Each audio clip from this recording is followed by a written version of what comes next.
पहली नजर में तुमने उस पसंद कर लिया और उसने तुम्हें, और इस लव एट फर्स्ट साइट को तुम मोहब्बत कह रहे हो, तो हो सकता है तुम गलत हो। क्योंकि यार पहली नजर में तो हमें एंटीक चीजें भी पसंद आ जाती है, पर हम उसे घर में रखते हैं दिखावे के लिए। बस क्योंकि देर रात तक तुम दोनों ढेर सारी बातें करते हो और इसे तुम मोहब्बत समझते हो, तो हो सकता है तुम गलत हो। क्योंकि यार अकेलेपन के मारे तो दो अनजान मुसाफिर भी एक दूसरे से बात कर ही लेते हैं। अरे अगर किसी लड़की को देख के वो तुम्हारा हाथ पकड़ लेती है और किसी लड़के को देख के तुम उसका, और इस क्यूट जेलेसी को तुम मोहब्बत कह रहे हो, तो हो सकता है तुम गलत हो।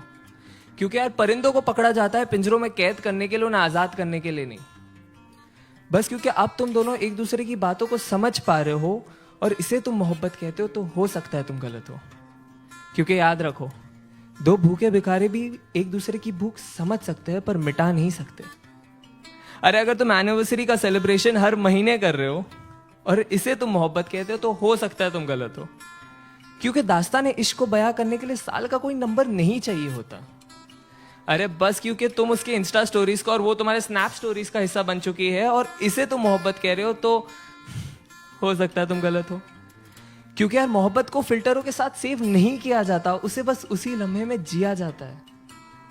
हाँ लेकिन अगर जिस्मों में उलझने से पहले तुम उसकी जुल्फों में उलझना चाहते हो, अगर वो बेखौफ अपना बचपना तुम्हारे सामने जाया कर देती है, अगर उसके कपड़ों के बेपर्दा होने से पहले तुम अपने सारे राज उसके सामने खोल दिए और उसने भी अपने सारे डर का जिक्र तुम्हारे सामने कर दिया है, अगर उसका हर आंसू तुम्हारे ही कमीज पे बहता हो और तुम्हारे मुस्कान की वजह उसकी नादानियां ही हो, तो शायद नहीं यार यही प्यार है। और अगर ये प्यार तुम्हें मिल गया है तो इसे पकड़ लो, जकड़ लो, गले लगा लो और जहां मौका मिले बस इसे कहते रहो कि तुम इससे कितना प्यार करते हो।